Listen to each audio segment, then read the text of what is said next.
नमस्कार दोस्तों, एक बार फिर से स्वागत है आपकी अपनी क्लास डीएस कॉन्सेप्ट में।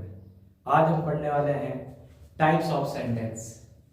हम पढ़ेंगे सभी सेंटेंस के प्रकार, उनके पैटर्न्स और वो वाक्य कैसे बनते हैं ये देखेंगे। आइए शुरू करते हैं। देखिए दोस्तों, सबसे पहला टाइप है हमारा assertive type sentence. Assertive sentence का मतलब होता है निश्चयात्मक वाक्य या विधानवाचक वाक्य। देखिए ये कौन से सेंटेंस होते हैं। निश्चयात्मक वाक्य वे वाक्य जिनमें सरल और साधारण वाक्य हमें देखने को मिलते हैं, जैसे राधा एक गीत गाती है, श्याम बाजार जा रहा है। यह निश्चयात्मक वाक्य हुआ। और विधानवाचक वाक्य वे वाक्य होते हैं जिसमें कर्ता का अस्तित्व होना पाया जाता है, वह किसी व्यवसाय में है ऐसा पाया जाता है। जैसे राम एक किसान है, राम के पास एक कुत्ता है। यह विधानवाचक वाक्य हुए। किसी चीज का अपने पास होना या किसी व्यक्ति का किसी व्यवसाय में होना, यह विधानवाचक वाक्य होते हैं। ठीक है, हम आगे के चैप्टर में इसी की चर्चा करेंगे कि इनमें वर्ब्स कैसे लगती है। ठीक है, आज हम सिर्फ इनके पैटर्न्स देखेंगे और इन पैटर्न्स को सीखेंगे कि ये कैसे बनते हैं। चलिए दोस्तों देखते हैं। निश्चयात्मक वाक्य और विधानवाचक वाक्य ये असर्टिव टाइप सेंटेंस में आते हैं। देखिए कौन से। इंग्लिश में अफर्मेटिव सेंटेंस, इसके दो प्रकार हैं। असर्टिव टाइप सेंटेंस के दो प्रकार हैं। पहला प्रकार हुआ अफर्मेटिव सेंटेंस और दूसरा प्रकार हुआ निगेटिव सेंटेंस। अफर्मेटिव सेंटेंस का मतलब होता है दोस्तों सकारात्मक वाक्य, और निगेटिव सेंटेंस का मतलब हुआ नकारात्मक वाक्य। जैसा कि इनके नाम में पता चल रहा है, सकारात्मक वाक्य सकारात्मकता यानी स्वीकृति प्रदान करेंगे और नकारात्मक वाक्य नकारात्मकता दिखाएंगे, यानी यह काम यस में है और यह काम नो में है। फॉर्मूलाज लिखे हैं, अक्सर थोड़े छोटे हो सकते हैं, आपको थोड़ा सा जूम करके देखना पड़ सकता है। देखिए दोस्तों, फॉर्मूला है जो हमने कल बेसिक सेंटेंस स्ट्रक्चर में पढ़ा था। असर्टिव टाइप सेंटेंस में सबसे पहला प्रकार अफर्मेटिव सेंटेंस होता है, और अफर्मेटिव सेंटेंस का फॉर्मूला होता है सब्जेक्ट, ठीक उसके बाद वर्ब और उसके बाद ऑब्जेक्ट, यानी सब्जेक्ट वर्ब और ऑब्जेक्ट SVO। यह इसका फॉर्मूला होता है। और वर्ब कभी कभी दो अलग अलग टुकड़ों में भी हो सकती है। वर्ब हेल्पिंग वर्ब और मेन वर्ब के टुकड़ों में भी हो सकती है। मैंने यहाँ पर शॉर्ट में फॉर्मूला लिखे हैं, इनकी टर्म यहाँ पर फुल फॉर्म में लिखी हुई है। जब भी जहां S लिखा हुआ मिले उसका मतलब है सब्जेक्ट, जहां आपको V लिखा हुआ मिले उसका मतलब है वर्ब, जहां आपको HV लिखा हुआ मिले उसका मतलब है हेल्पिंग वर्ब, और हेल्पिंग वर्ब का मतलब होता है सहायक क्रिया। MV लिखा हुआ मिले मतलब मेन वर्ब, मेन वर्ब मतलब मुख्य क्रिया। O मीन्स ऑब्जेक्ट या अदर, मतलब ऑब्जेक्ट का मतलब होता है कर्म और अदर का मतलब होता है अन्य। ठीक है, ये सभी एलिमेंट्स आपको पढ़ा चुका हूं मैं। एक बार फिर चर्चा करेंगे जब हम आगे के टॉपिक्स पढ़ेंगे। क्वेश्चन मार्क का मतलब होता है प्रश्नवाचक चिन्ह, और ये वाला है एक्सक्लामेटरी साइन। एक्सक्लामेटरी साइन का मतलब होता है विस्मयादिबोधक चिन्ह। ठीक है दोस्तों, देखिए आगे चर्चा करते हैं। तो सकारात्मक वाक्य की फॉर्मूला क्या हुई, सब्जेक्ट वर्ब और ऑब्जेक्ट, और कभी कभी वर्ब दो टुकड़ों में हो सकती है, हेल्पिंग वर्ब और मेन वर्ब। ठीक है, इसका एग्जाम्पल मैं आपको बताता हूं दोस्तों। सकारात्मक वाक्य में निश्चयात्मक वाक्य, राम एक पुस्तक पढ़ता है, राम एक पुस्तक पढ़ता है। इंग्लिश में क्या बना, राम रीड्स ए बुक। यह एक अफर्मेटिव सेंटेंस है दोस्तों। अफर्मेटिव सेंटेंस यानी सकारात्मकता। राम पढ़ता है, राम कोई कार्य करता है, यानी इसमें कार्य का होना यस में पाया जाता है, तो यह एक सकारात्मक वाक्य हुआ। यह हुआ राम रीड्स ए बुक।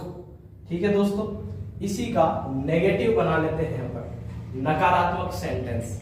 नकारात्मक वाक्य कैसे बनेगा, राम एक पुस्तक नहीं पढ़ता है।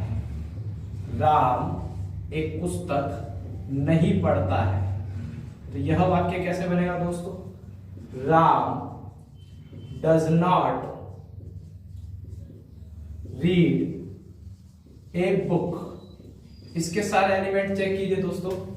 सब्जेक्ट सबसे पहले लगा हुआ, हेल्पिंग वर्ब ठीक इसके बाद लगी हुई है। इसके फॉर्मूला में ध्यान देना, सब्जेक्ट के ठीक बाद हेल्पिंग वर्ब और हेल्पिंग वर्ब के ठीक बाद नॉट होगा, क्योंकि नॉट कभी अकेला नहीं आता है दोस्तों।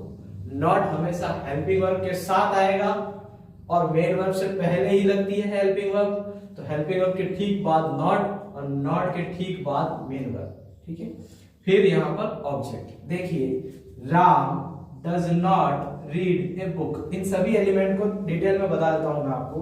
राम यहां पर सब्जेक्ट है अफर्मेटिव सेंटेंस में, यहां पर रीड्स वर्ब है अफर्मेटिव सेंटेंस में, ये रहा ऑब्जेक्ट। अफर्मेटिव सेंटेंस का फॉर्मूला पूरा हुआ S + V + O। ये रहा सकारात्मक वाक्य, ये उसका उदाहरण। राम एक पुस्तक नहीं पढ़ता है, इसमें ये देखिए सब्जेक्ट, इसके बाद यह है हेल्पिंग वर्ब, यह है नॉट, यह है मेन वर्ब और यह है ऑब्जेक्ट।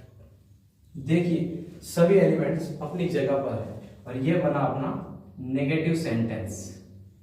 ये रहा आपका नेगेटिव सेंटेंस और इसका एग्जाम्पल ये रहा। समझ गए दोस्तों?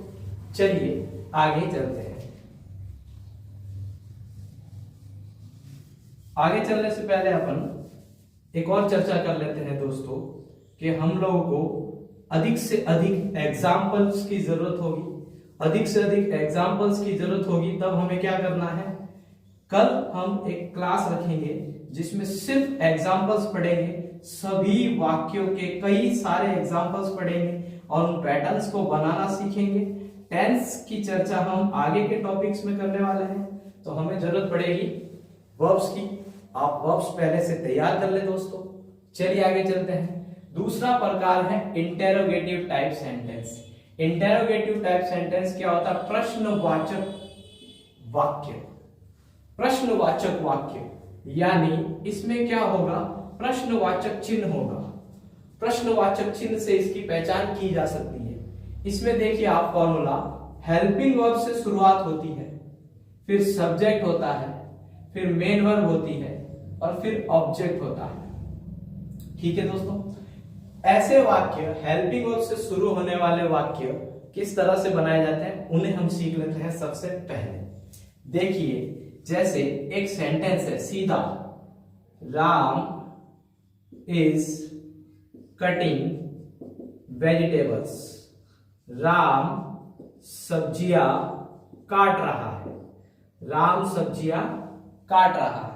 अब हमें हेल्पिंग वर्ब से इसका प्रश्न बनाना है, तो कुछ नहीं करना है, हमें हेल्पिंग वर्ब को पकड़ना है और इसको बाहर निकाल के रख देना है। कैसे बनेगा, इज राम कटिंग वेजिटेबल्स। क्या राम सब्जियां काट रहा है, और प्रश्नवाचक चिन्ह। देखिए हमने एफर्मेटिव सेंटेंस से इसी का इंटरोगेटिव सेंटेंस बना लिया। ये था सब्जेक्ट, ये हेल्पिंग वर्ब, ये मेन वर्ब और ये ऑब्जेक्ट। ये हमारा साधारण सकारात्मक वाक्य था दोस्तों। इसमें से मैंने क्या किया, हेल्पिंग वर्ब का टुकड़ा पकड़ के बाहर लेकर आया।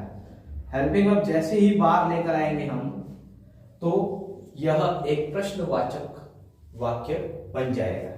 Is Ram cutting vegetables. क्या राम सब्जियां काट रहा है। देखिए दो प्रकार से बनते हैं इंटरोगेटिव यानी प्रश्नवाचक वाक्य। दूसरा प्रकार क्या है, पहला प्रकार आपने पढ़ लिया हेल्पिंग वर्ब से शुरू होने वाले वाक्य, जिसमें हेल्पिंग वर्ब, फिर सब्जेक्ट, फिर मेन वर्ब और ऑब्जेक्ट होता है और क्वेश्चन मार्क लगता है अंत में। देन हम पढ़ रहे हैं इसका दूसरा प्रकार, जिसमें कि सबसे शुरुआत में WH वर्ड होते हैं और उसके ठीक बाद हेल्पिंग वर्ब होती है, उसके ठीक बाद सब्जेक्ट, उसके ठीक बाद मेन वर्ब और फिर ऑब्जेक्ट और क्वेश्चन मार्क। ये वाला फॉर्मूला हमें कौन से सवाल बनवाएगा? सवाल हमें जो बनाने होते हैं क्या, क्यों, कैसे, किसको, कौन, ये सभी ऐसे वाक्य जिसमें क्या, क्यों, कैसे, कौन, ये WH वर्ड बनते हैं इंग्लिश में और उनसे शुरुआत होनी है, तो वे प्रश्नवाचक वाक्य इस फॉर्मूला से बनेंगे। WH वर्ड जो who, whose, whom, which, when, why, where, how, इन सब से बनने वाले प्रश्न WH वाले फॉर्मूला से बनेंगे।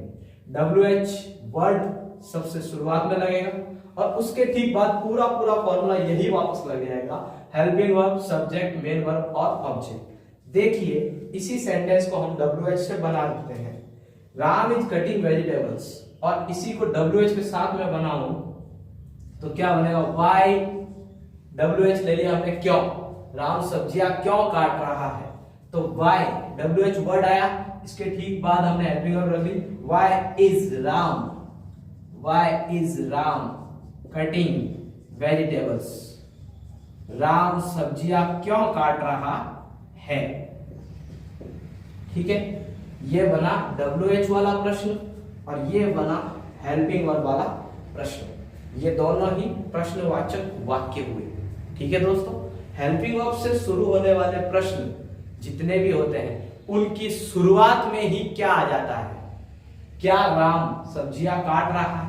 क्या तुम स्कूल जा रहे हो? Are you going to school? क्या वह दौड़ रहा है? Is he running? तो यह सारे वाक्य हेल्पिंग वर्ब से शुरू होने वाले और हिंदी में शुरुआत में क्या आता है, और जो वर्ड से बनता है क्वेश्चन, वर्ड का मतलब होता है क्या, उसका क्या बीच में आता है, व्हाट आर यू डूइंग, तुम क्या कर रहे हो, इसका क्या वाक्य के बीच में आया, शुरुआत में क्या आता है, तो वो हेल्पिंग वर्ब वाला प्रश्न होता है। ठीक है दोस्तों, आगे चलते हैं। हमारा तीसरा प्रकार imperative type sentence. Imperative sentence का मतलब होता है दोस्तों आदेशात्मक वाक्य या आज्ञार्थक वाक्य। आदेशात्मक और आज्ञार्थक वाक्य कौन से होते हैं? ऐसे वाक्य जिनमें आपको दिखाई दे जाएगा साफ साफ वो किसी को आदेश दिया गया है या आज्ञा दी गई है। ठीक है, देखिए कैसे, इसके फॉर्मूलाज देखते हैं अपन। वर्ब की फर्स्ट फॉर्म, इसमें वाक्य कैसे बनेंगे? वर्ब की फर्स्ट फॉर्म यानी शुरुआत ही वर्ब से होगी और इसमें सब्जेक्ट नहीं होता है दोस्तों। इंपेरेटिव सेंटेंस की खास बात यही होती है कि इसमें सब्जेक्ट नहीं होता है। इंपेरेटिव सेंटेंस में सब्जेक्ट नहीं, सीधे वर्ब से शुरुआत होगी। सीधे वर्ब से शुरुआत होती हुई दिख रही है आपको, देखिए वर्ब की फर्स्ट फॉर्म से शुरुआत हुई। इसका एग्जांपल मैं आपको बता रहा हूं दोस्तों, गो। गो यानी जाना। देखिए जब तक अपना ये शब्द था गो, गो का मतलब क्या होता है? जाना। तो जैसे ही इस वाक्य के ठीक बाद में यह लगा, गो के ठीक बाद में डॉट लगा, तो इसका मतलब हुआ जाओ। यह एक आदेशात्मक वाक्य हुआ दोस्तों। इसमें सब्जेक्ट नहीं चाहिए, सब्जेक्ट की जरूरत नहीं होती, क्योंकि सीधा सीधा आप ही से कहा जा रहा है गो यानी जाओ। तो यह एक आदेशात्मक वाक्य हुआ, इसमें सब्जेक्ट की जरूरत नहीं है और यह अपनी अकर्मक क्रिया है और इसमें ऑब्जेक्ट भी नहीं है। ठीक है, यह इसका पहला प्रकार हुआ, इस प्रकार से बनेगा। दूसरा इसका मेन टाइप, इंपेरेटिव सेंटेंस का मेन टाइप, वर्ब की फर्स्ट फॉर्म के ठीक बाद ऑब्जेक्ट होता है। वर्ब की फर्स्ट फॉर्म के ठीक बाद ऑब्जेक्ट होता है, तो वह वाक्य इंपेरेटिव सेंटेंस है। कैसे, यह देखिए एग्जांपल में, ओपन द विंडो यानी खिड़की खोलिए। ये देखिए ओपन वर्ब की फर्स्ट फॉर्म है और द विंडो ऑब्जेक्ट है। ऑब्जेक्ट निकालने का तरीका मैंने आपको बताया है पहले वीडियो में ही। आप देखिए वर्ब की फर्स्ट फॉर्म और ऑब्जेक्ट। वर्ब से आप पूछ के देखिए, ओपन द विंडो, खिड़की खोलिए। क्या खोलिए?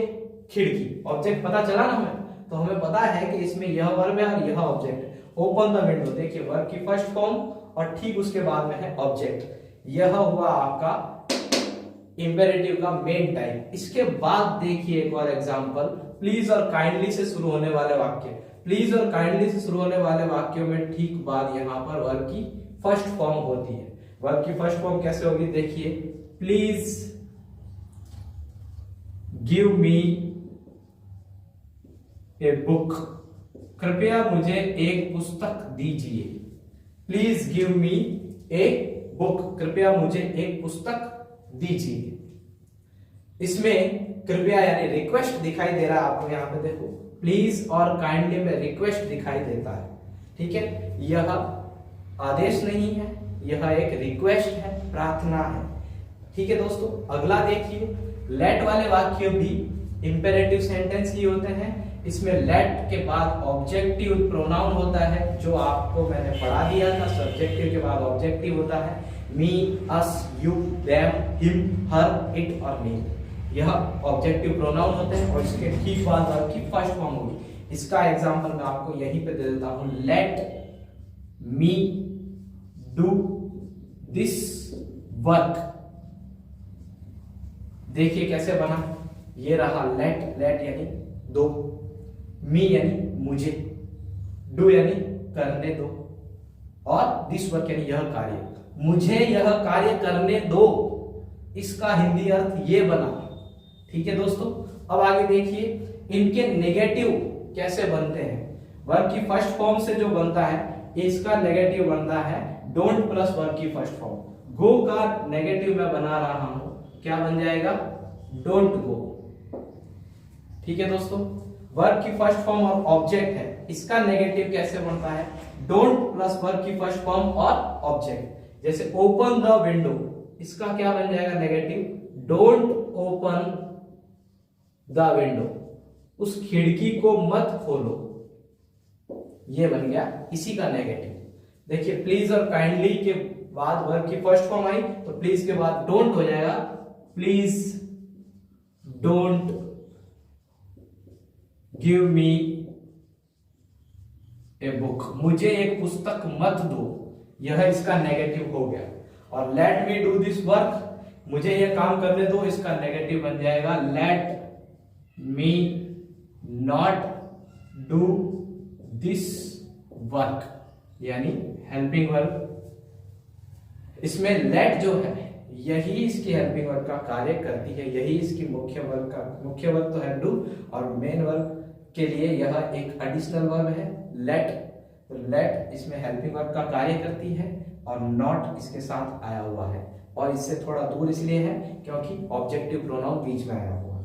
चलिए, ये हुआ आपका इंपेरेटिव टाइप सेंटेंस। ठीक है दोस्तों, इंपेरेटिव सेंटेंस हम कहां प्रयोग में लेते हैं यह मैं आपको बता देता हूं, जब तक ये मिटा दूं। आप देखिए इंपेरेटिव सेंटेंस हम डेली डे टू डे बोलने में जो प्रयोग में लेते हैं वो ज्यादातर इंपेरेटिव सेंटेंस होते हैं। किसी को भी ऑर्डर देना होता है तब हम इंपेरेटिव सेंटेंस का प्रयोग करते हैं। जैसे गिव मी दैट पेन, मुझे वह कलम दो। डोंट शाउट, चिल्लाओ मत। कम हेयर, यहां आओ। गो देयर, वहां जाओ। ठीक है दोस्तों, आप भी देख रहे होंगे सब कपड़े का इस्तेमाल कर रहे हैं, डस्टर यूज नहीं कर रहे, क्योंकि कपड़े से जल्दी और सही साफ होता है। चलिए आगे चलते हैं, हम पढ़ रहे हैं चौथा प्रकार एक्सक्लामेटरी सेंटेंस। एक्सक्लामेटरी सेंटेंस का मतलब होता है विस्मयादिबोधक वाक्य। विस्मयादिबोधक वाक्य का मतलब हुआ दोस्तों विस्मय जाहिर करने वाले वाक्य।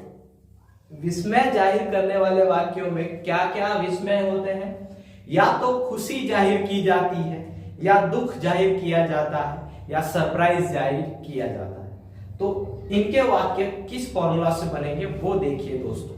एक फॉर्मूला सबसे पहले इंटरजेक्शन वर्ड्स, ये हम पार्ट्स ऑफ स्पीच में पढ़ने वाले हैं। इंटरजेक्शन वर्ड्स क्या होते हैं?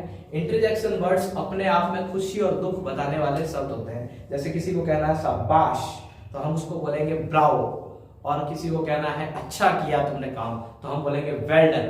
अगर हमें खुशी दिखानी है तो हुर्रे, yippee, और किसी चीज के लिए हमें दुख जताना है तो हम बोलेंगे alas, oh my God, OMG। और हमें अगर खिन्न दिखानी है तो हम बोलेंगे फी, क्या बकवास है। और हमें अगर पीड़ा होती है तो हम बोलेंगे आउच।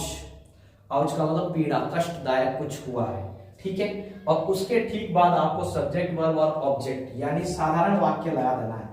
इंटरजेक्शन वर्ड से आपकी खुशी और दुख जाहिर हो जाएगा, उसके बाद साधारण वाक्य सब्जेक्ट वर्ब और ऑब्जेक्ट। देखिए दोस्तों, मैंने आपसे कहा था कि मैं आपको साधारण वाक्य से सभी वाक्य बनाना सिखाऊंगा, वह मैं सिखा रहा हूं। देख लीजिए अपना साधारण वाक्य जो पहले वीडियो में आपने पढ़ा, उसमें आपने देखा कि सब्जेक्ट वर्ब और ऑब्जेक्ट यानी यह बेसिक सेंटेंस स्ट्रक्चर था। हमारा पहला प्रकार भी यही कहता है कि इसका फॉर्मूला है SVO। इसमें सकारात्मक में SVO हुआ तो नकारात्मक में इसी से हेल्पिंग वर्ब के ठीक बाद में इसी में नॉट लगा हुआ है तो यह नेगेटिव बन गया। इसी फॉर्मूला से आगे वाला निकला। ठीक इसके बाद देखिए आपने इंटरोगेटिव पढ़ा। इंटरोगेटिव में हेल्पिंग वर्ब बाहर निकाली हमने यहीं से। जैसे हेल्पिंग वर्ब बाहर निकाली हमारा वाक्य क्वेश्चन वाला बन गया, ठीक है। और इसी में अगर WH वर्ड ऐड कर दिया जाए तो WH वर्ड ऐड करने पर यह प्रश्नवाचक वाक्य WH वर्ड वाला बना। ठीक इसके बाद देखिए दोस्तों इंपेरेटिव सेंटेंस में क्या था, यानी यही सब्जेक्ट वर्ब और ऑब्जेक्ट वाला ही वाक्य अपन ने पढ़े हैं। तो हमने क्या किया, सब्जेक्ट गायब करके देखा, ऑब्जेक्ट गायब करके देखा। सबसे पहले सब्जेक्ट और ऑब्जेक्ट दोनों गायब करके देखा, सिर्फ वर्ब बची अपने पास, और वर्ब का फर्स्ट फॉर्म जब लगाया हमने तो यह एक आदेशात्मक वाक्य बन गया। सिर्फ सब्जेक्ट गायब करके सिर्फ वर्ब और ऑब्जेक्ट रख के देखा, आप यहां से गायब करके देख सकते हैं, वर्ब और ऑब्जेक्ट रख के देखा तो ये बना फॉर्मूला। वर्ब के ठीक बाद ऑब्जेक्ट।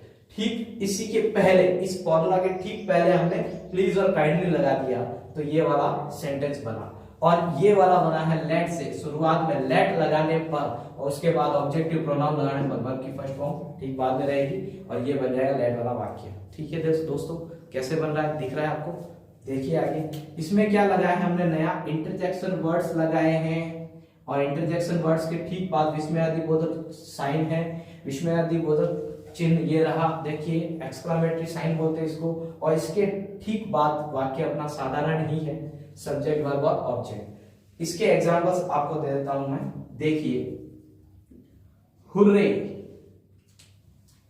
हुर्रे यानी बड़ी खुशी की बात है।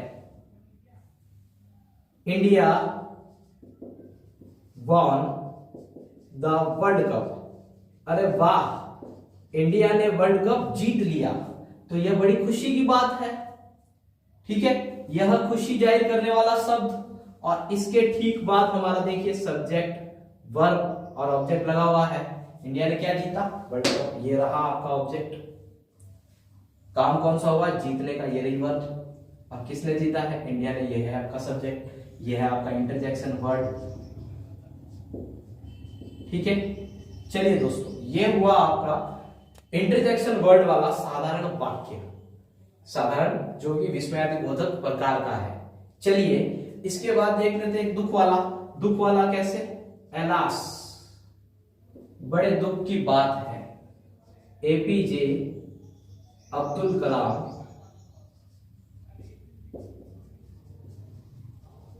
डाइड, बड़े दुख की बात है अब्दुल कलाम सर की मृत्यु हो गई। तो यह बड़े दुख की बात है। एलास जो शब्द है यह दुख प्रकट करता है। यह भी इंटरजेक्शन वर्ड हुआ। ये है सब्जेक्ट और ये है वर्ब। ये सब्जेक्ट हुआ और ये है वर्ब, ठीक है दोस्तों।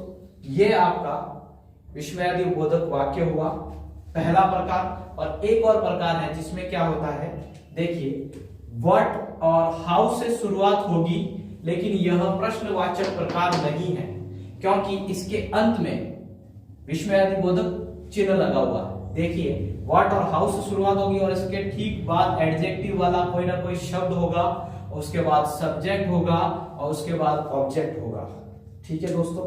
कैसे? व्हाट और हाउ के ठीक बाद एडजेक्टिव और फिर सब्जेक्ट, और यहां पर आपके ऑब्जेक्ट नहीं, वर्ब की फर्स्ट फॉर्म या सिर्फ वर्ब कह दें, क्योंकि इसमें वर्ब लगती है, इज एम आर हो सकता है और वर्ब की फर्स्ट फॉर्म भी हो सकती है। ठीक है, इसके बाद यहां पर ये चिन्ह होगा। देखिए कैसे, व्हाट और हाउ, इसके बाद एडजेक्टिव, उसके बाद सब्जेक्ट, उसके बाद वर्ब कैसे लगेगी वो आपको एग्जांपल देता हूं। व्हाट ए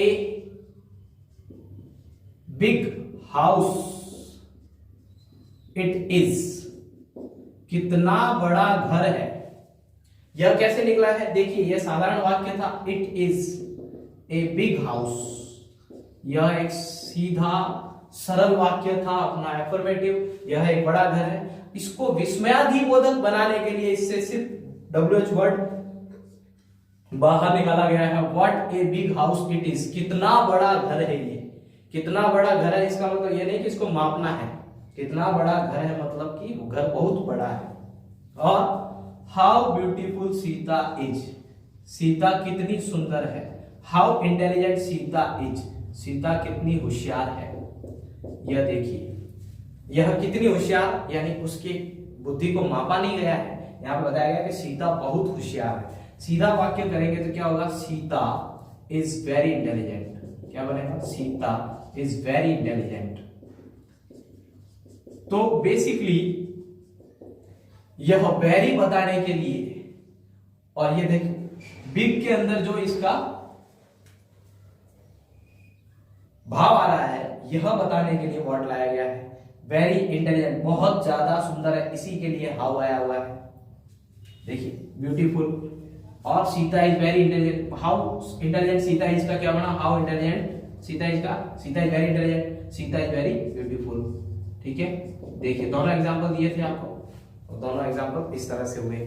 चलिए आगे देखते हैं हम लोग optative type sentence. Optative type sentence में क्या होता है, आशा सूचक वाक्य। आशा सूचक वाक्य यानी आशा बताएंगे, और इच्छावाचक वाक्य इच्छा बताएंगे। इसमें इच्छा यानी हम लोग अगले के लिए क्या चाहते हैं वो, और आशा सूचक वाक्य यानी हम किसी के लिए अच्छी कामना, बुरी कामना, कौन सी कामना करते हैं उसके लिए ऑप्टेटिव टाइप सेंटेंस बनाए जाते हैं। ऑप्टेटिव टाइप सेंटेंस का मतलब देखिए दोस्तों, फॉर्मूला में, इसकी शुरुआत में में होता है, और फिर सब्जेक्ट होता है, और फिर वर्ब की फर्स्ट फॉर्म, और फिर ऑब्जेक्ट होता है। हम ये देख चुके हैं कि सब्जेक्ट, वर्ब और ऑब्जेक्ट से ही सारे वाक्य निकल रहे हैं, और अब भी हमें इसी की जरूरत पड़ेगी। यानी हमारा जो मूल मेन टाइप है उसी से हमने सारे वाक्य बनाना सीख लिए हैं दोस्तों। अगर आप ध्यान से देखेंगे और सीखेंगे तो आपको पता चलेगा कि मूल वाक्य से ही बाकी सारे वाक्य निकले हैं। चलिए दोस्तों इसको देखते हैं।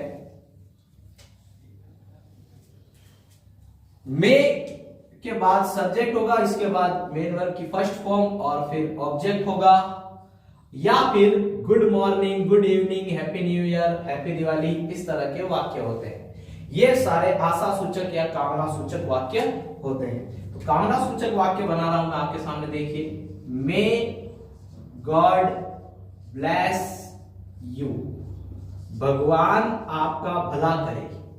ये देखिए, भगवान आपका भला करे, ये रहा में, इसके ठीक बाद सब्जेक्ट, इसके बाद वर्ब की फर्स्ट फॉर्म, इसके बाद ऑब्जेक्ट। किसका भला करे, आपका भला करे, यह आपका ऑब्जेक्ट है। मे गॉड ब्लेस यू, यह वाक्य ऑप्टेटिव टाइप हुआ। एक और वाक्य देखिए, हैप्पी न्यू ईयर, यानी यह शुभकामना दी गई है। और देखिए, good morning, good evening, goodbye, यह सारे वाक्य इसी में आते हैं। ठीक है दोस्तों, तो यह कामना सूचक या इच्छा वाचक वाक्य हुआ। ये हमने पढ़ लिए पांचों प्रकार। वाक्यों के यही प्रकार होते हैं, टाइप्स ऑफ सेंटेंस यानी वाक्य के प्रकार। और इंग्लिश में वाक्य के प्रकार किस तरह से बने हैं, एग्जांपल्स भी दे दिए हैं। इनकी डिटेल स्टडी हम लोग जब वाक्य बनाएंगे तब देखेंगे। और आप लोगों को अब घर पे क्या करना है, इनकी प्रैक्टिस करनी है। अधिक से अधिक वाक्य की प्रैक्टिस करें।